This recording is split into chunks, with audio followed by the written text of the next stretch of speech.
I used to believe we were burning on the edge of something beautiful, something beautiful. Selling a dream, smoking mirrors keep us waiting on a miracle, on a miracle.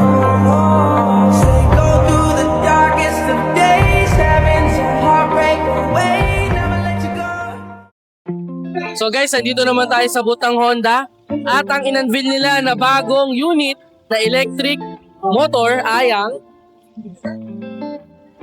Honda WN7.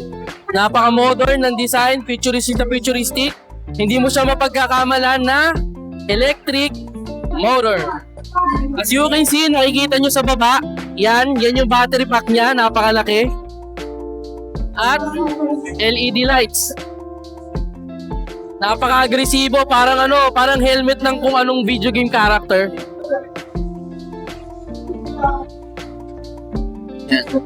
So may pagka-classic, modern classic yung design.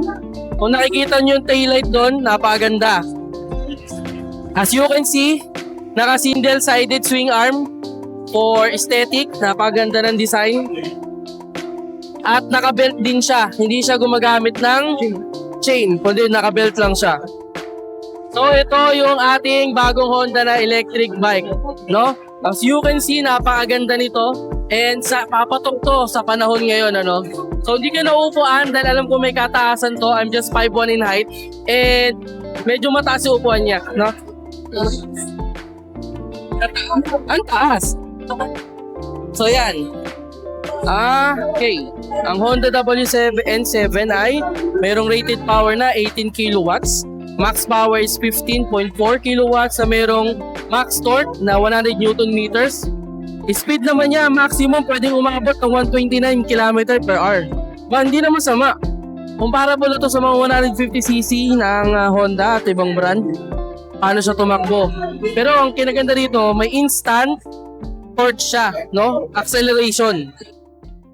Power consumption naman ito is 16.1 kilowatts.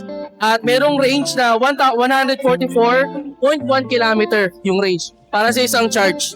Hindi na masama. Battery niya is naka lithium ion na merong normal voltage na 490.44 volts. Normal volts niya is, nominal volts niya is 9.3 kilowatts per hour. Battery capacity is 9.3 kilowatts per hour. So yun lang ang may bibigyan natin impormasyon para sa Honda WN7.